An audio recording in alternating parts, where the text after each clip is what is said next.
Hello there, my name is Victor Oguinka, and you're welcome to the midweek edition of Today in the News, and of course, all of those newspapers across the Federation, and looking at the major headlines everywhere.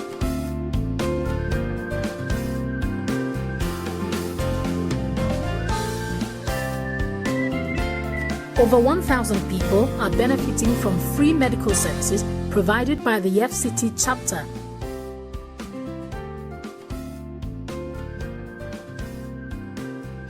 Some of the Arsenal fans will be very interested in this news. Arsenal smash club transfer record signed Pep.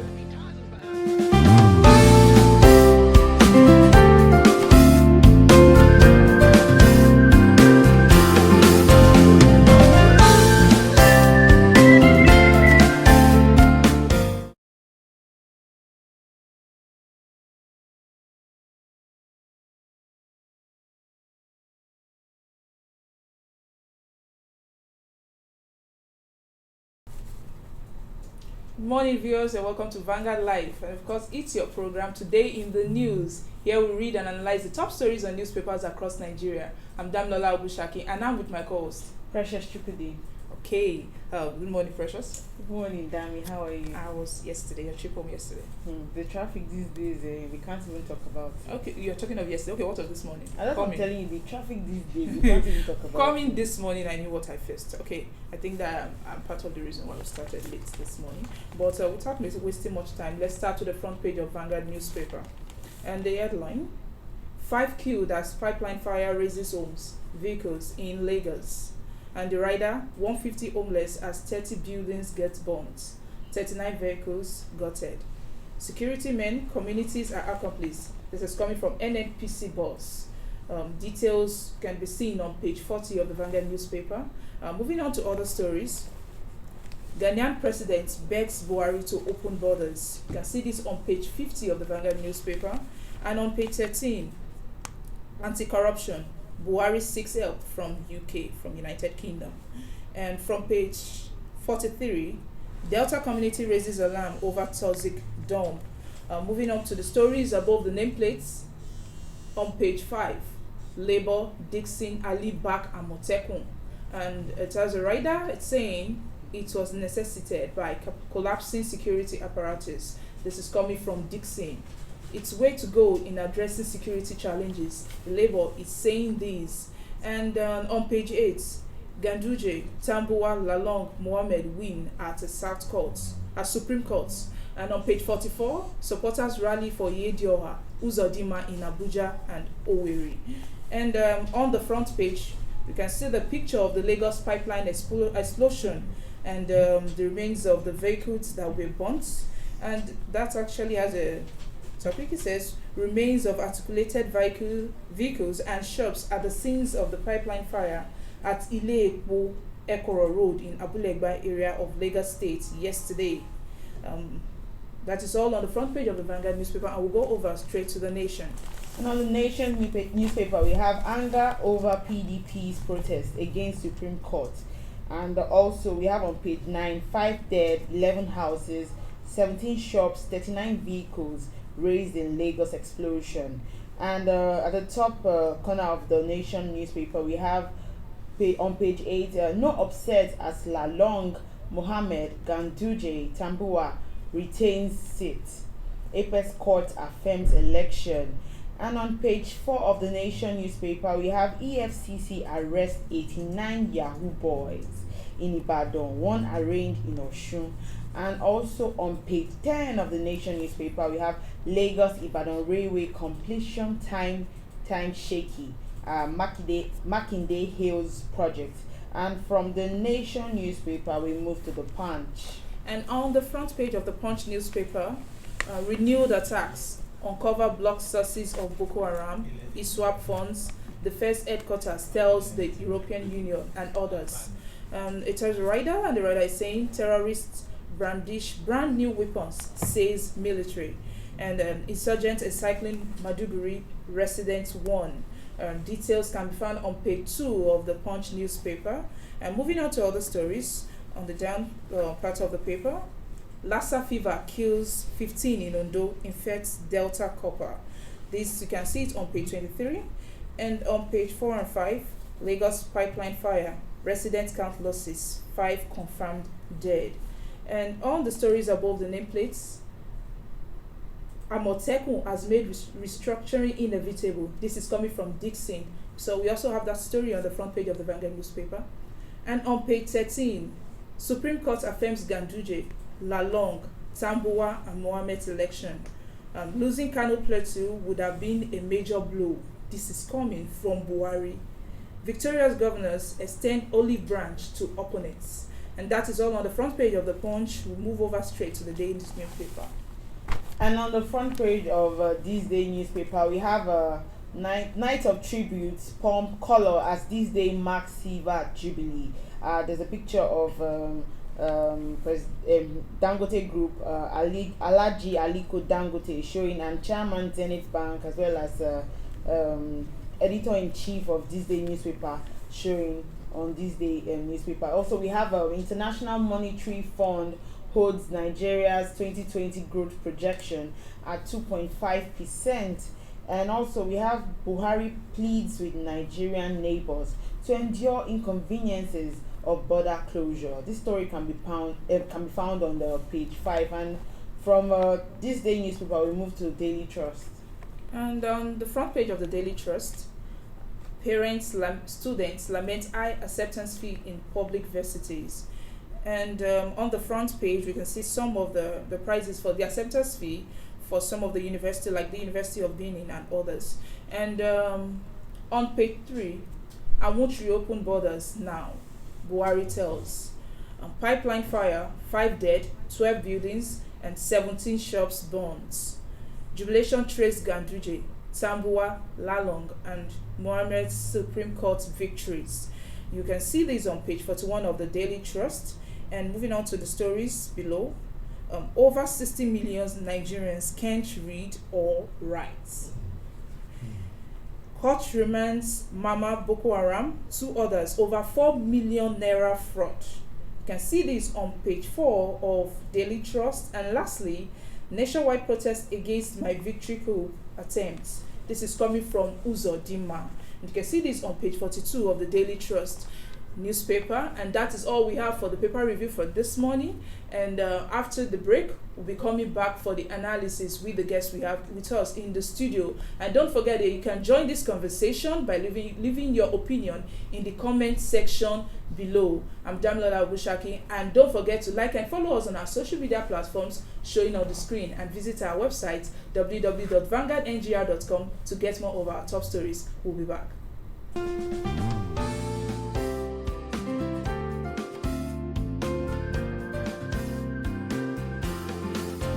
Hello there, my name is Victor Oguinka, and you're welcome to the midweek edition of Today in the News, and of course all of those newspapers across the Federation, and looking at the major headlines everywhere.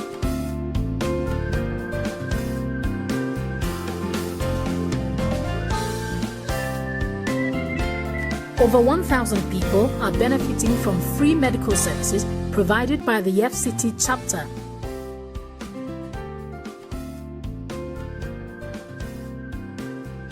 Some of the Arsenal fans very interested in this news. Arsenal smash club transfer record signed Pep.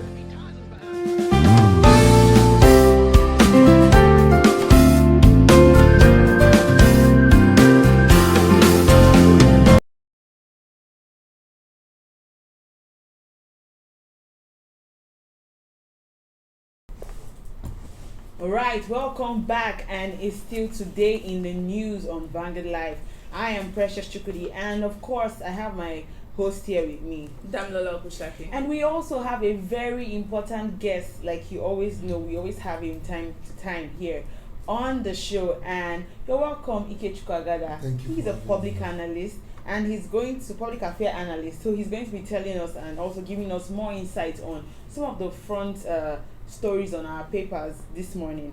And we're going to be going straight into the pipeline story that happened on the front page of Vanguard newspaper, that happened on Sunday.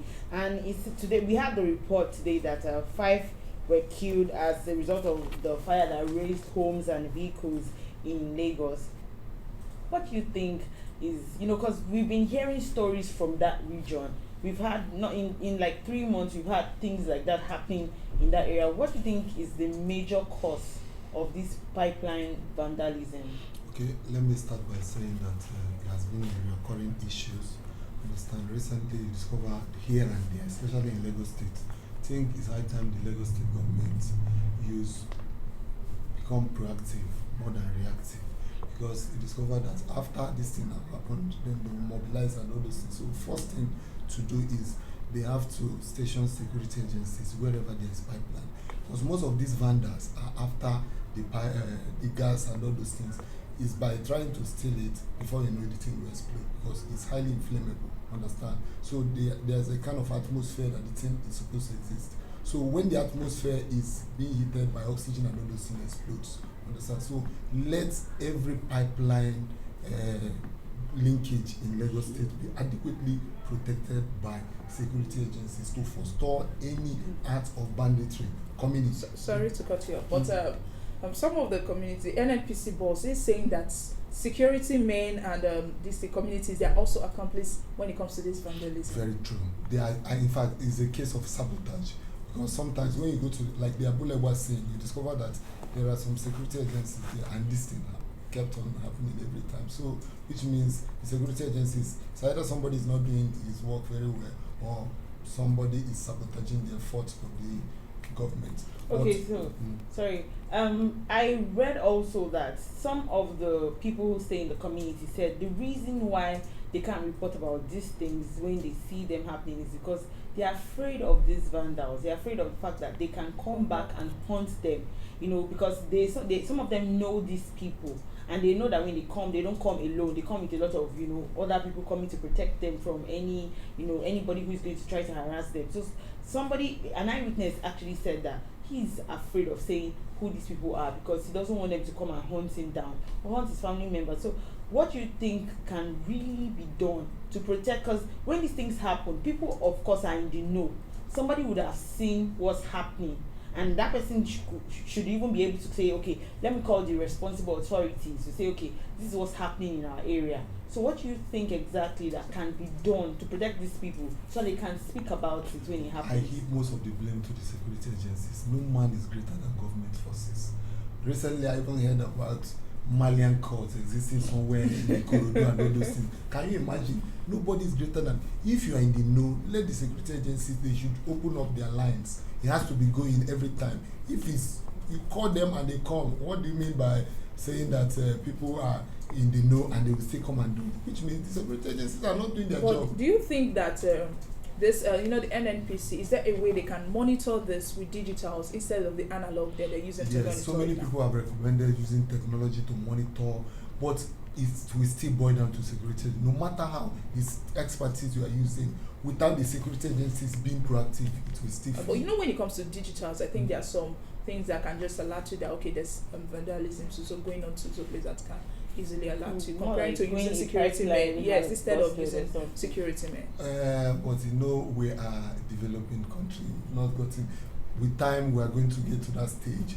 Understand? First of all, let's fix the electronic digital system first, then before we talk about that one. Because if we cannot get it right there, then this one too we can. So the best thing is to fix everything electronically, starting from the electoral system and down to this pipeline vandalism.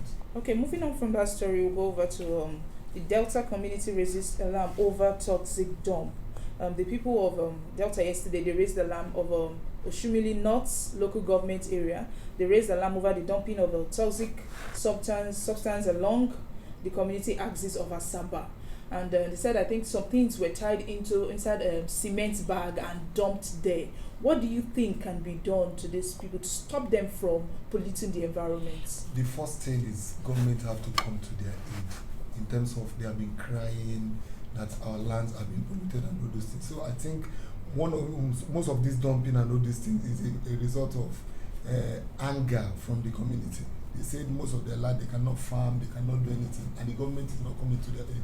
Most of the oil people that have oil block, most of them are not even from this. Most of them are. No, but I think these are companies coming to dump refuse in their community. Yes, it's So, one of they have been crying that the government is not coming to their aid in terms of giving them enough jobs, helping them secure their land, because their land is highly polluted, on the land pollution and even air pollution, because most of this carbon monoxide and most of these fumes that is coming from oil companies is polluting their land, and they cannot be able to farm. But do you think there should be a punishment that should be given to companies that are found doing this so that they can curb it in a way? It boils down to legislation. Government has to legislate and give these people standing rules that they have to favor these people. You are using my land, you are using my destiny, and you are not giving me jobs, you are not giving me, I have to cry out. So some of these things are part of their anger towards the companies and towards the government for not coming to their aid appropriately in terms of job creation. Sometimes most of these companies, they engage in all these CSR projects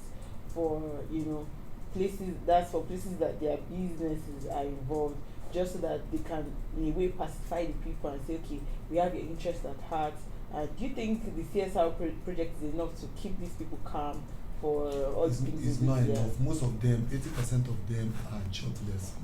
Most of them, what they really need, Niger Delta Youth, is mass employment. Most of them, they need jobs. Most of them are graduates and they are not doing anything. So far they are jobless and not doing anything. More of these things will keep on But happening. apart from this now, let's look at it. Apart from this, but this refuse that they're dumping has to do with their health, not with their employment. Exactly. So what do you think, like the government doing? You said they should help them and to get employment. What if they're employed and these things still Okay, up? that is why I say government have to legislate and just talk to these oil companies to please pipe down on some of these refuge.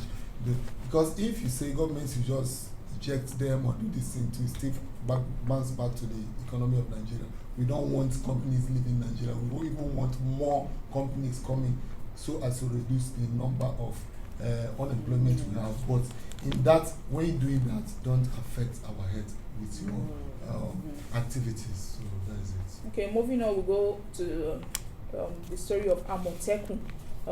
Dixon says it was necessitated by collapsing security apparatus. That's what Dixon is saying, and Labour said it's way to go in addressing security challenges.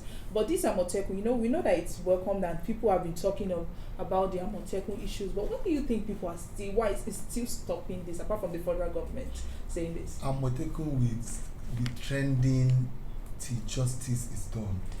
If you check the number of leaders traveling from southeast, southwest, almost everybody, all the top leaders they are supporting it, except for some political correctness leaders that don't want to offend some certain people. Sorry to cut you, but do you think Amotekun can bring to the table what we don't have before?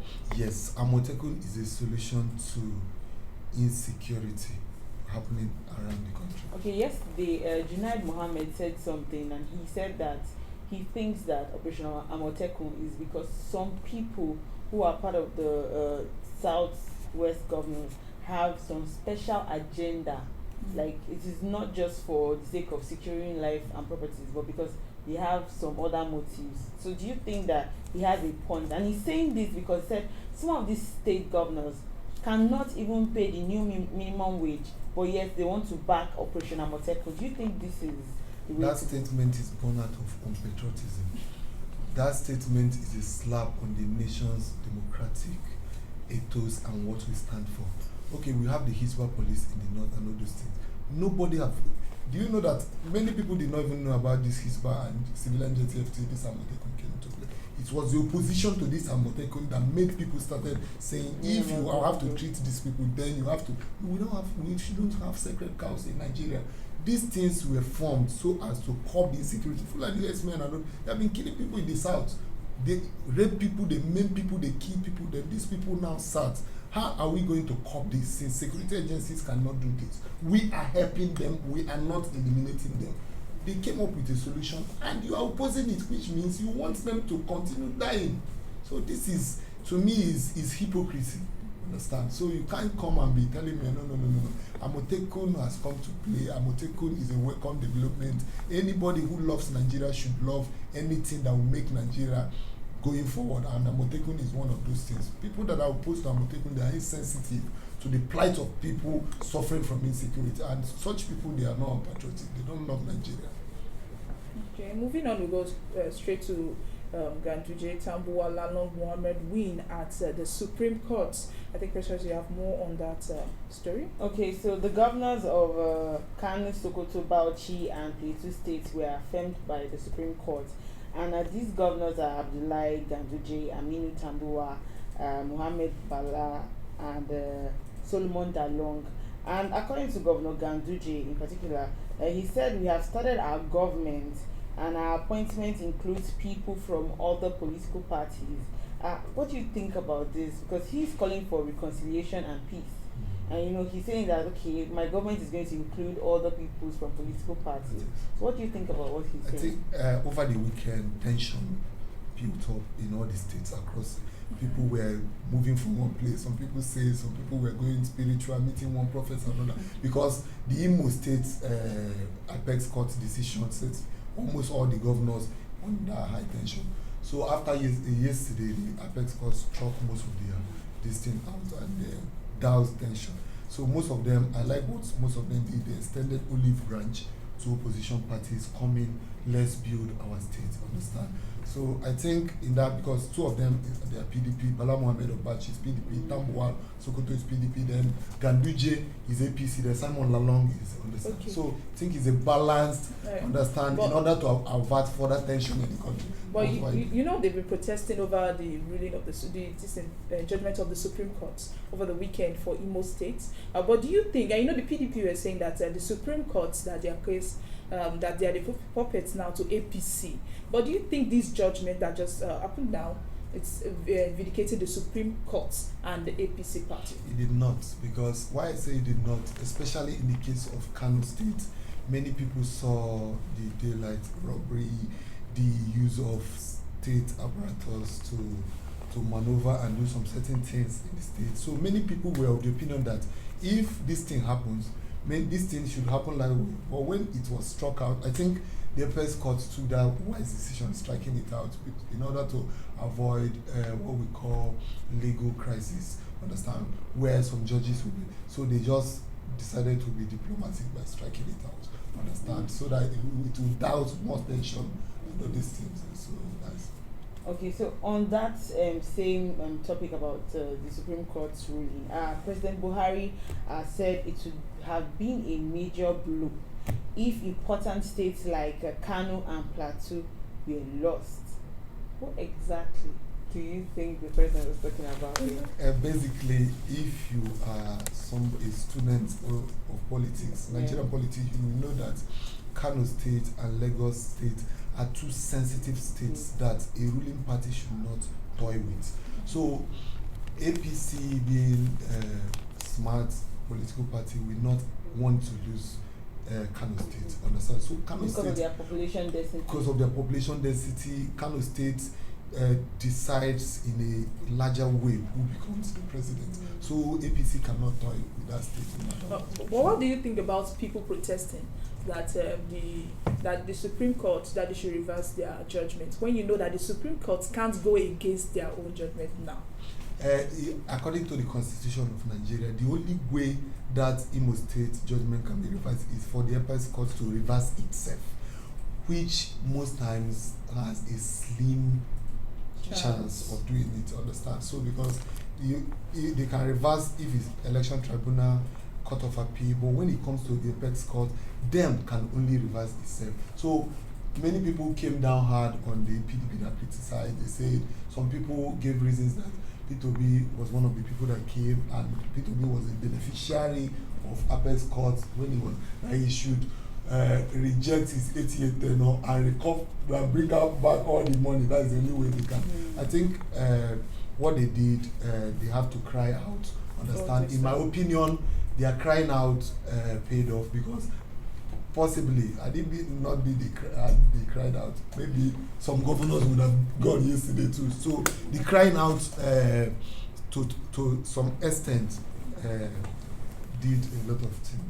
Okay, let's go to the story of the border. Buhari said the Ghanaian President Nana Akufo-Addo has pleaded with President Muhammadu Buhari to review the process of reopening the closed border that as it's affecting their economy. So do you really think that this border should be open for them? For me, we have to look at it objectively. Okay, since this border has been closed over so many months now, the major reason why this border is closed, have we been able to achieve it? There has been international cry from neighboring countries. Some of them have been closing the businesses of Nigeria as a result of anger has been affecting the economy. At the time, the ECOWAS and some of these African Union has to hold in and pressurize the president to open it. First of all, we have to check, have we been able to achieve the major aim of opening this? The president said they are closing it. He's not going to open it because some people are shipping some this and. But if you check some borders in the north that are not closed, some of these people are still coming in, and the banditry, the kidnapping, and the terrorism is still ongoing. So I don't really think the major reason of closing this border for now has been achieved. He said it's actually, the president said it's to stop the importation of arms, ammunition, and hard drugs. But the main thing is that really, have we really been able to cope this? We have not, because kidnappings are still going. Okay, recently, this government, there is something they are doing. They are integrating repentant Boko Haram. So I think last 3 days, some Boko Haram, they were integrated into the society. And day before yesterday, so many people were killed to the extent that the Medugri have even been removed from the national grid. Understand? So if these kidnappings and killings and terrorism are still going on, that means it's either somebody is sabotaging or somebody is not doing his work, because more arms, whether you believe it or not, are still coming in. Okay, so you said that for every advantage there are always disadvantages. So this border closure,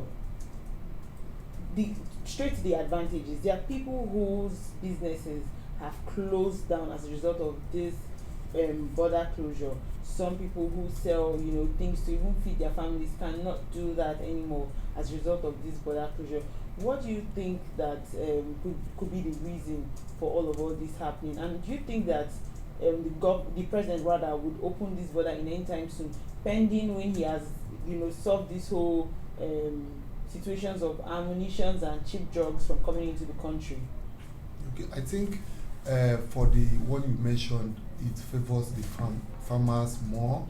Understand, people rearing cows, people doing farming and all those things. But the manufacturing industry, they are suffering because most of them, some people imported, they took people unaware. People imported chicken and some of these edible goods, and some of them are in the border and up till now they have not been released. And the manufacturing industry, which is part of the people that are driving the economy, they are suffering because they cannot be able to do. So I think it's high time the president look into some of these things and open the border, because it's really affecting the system, and the Nigerian economy indirectly is suffering because the farming aspect of the economy, I think their percentage supports the drive to the economy is not as compared to the manufacturing industry. So you have to look at it objectively and balance the equation.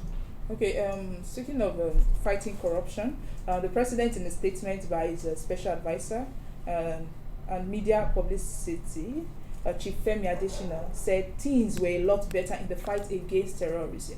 But really, are we improving when fighting terrorism in Nigeria? I think that statement is deep, because why I say it's deep is everybody knows that the terrorism is getting worse. And because the kidnapping, in fact, recently I think Boko Haram, they have been showing some streets and the area of Meduguri where they are taking over, hosting their flight and all those things. So systematically or technically defeating Boko Haram statement, I think that statement is funny, because I don't see it happening. Understand? If you check, you discover that these things are happening. Boko Haram still fighting and all this, but any media aid will always speak in favor of his principles. Okay, thank you so much. It's been great having you today. But before we round up, let's quickly review Mr. and Mrs. Mr. is saying, yes, you told me about the increase in the price of foodstuffs, but why did you serve this meal with a piece of meat? And Mrs. is saying, since you didn't do anything about it, that's a warning strike. What do you think about this? That's a warning strike. Yes. So I'm giving you a piece of meat because you've not done anything to increase my budget. Even the house still has a budget. But, so you're complaining, he's complaining over a piece of meat. Of course. So at every level there are budgets. You know? And so these are the budget.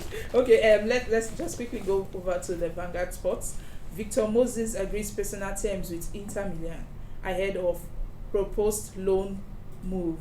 Details inside the Vanguard newspaper. And Liverpool stars dominate Player of the Year award. We have other stories at the back page of the Vanguard newspaper. And that is all for this morning. Thank you, Ikechukwu, for joining us. Okay, to get more of our top stories, visit our website, vanguardngr.com, and like and share our post on our Facebook and Twitter and our Instagram. Subscribe to our YouTube channel, and we'll get on with you. And don't forget, we still have other programs coming up after this. And have a nice day, and bye-bye from me.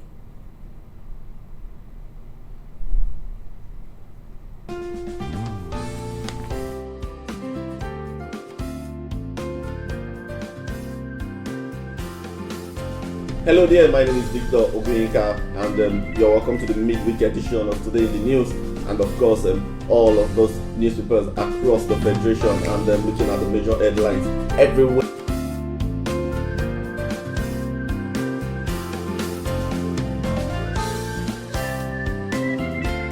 Over 1,000 people are benefiting from free medical services provided by the FCT chapter.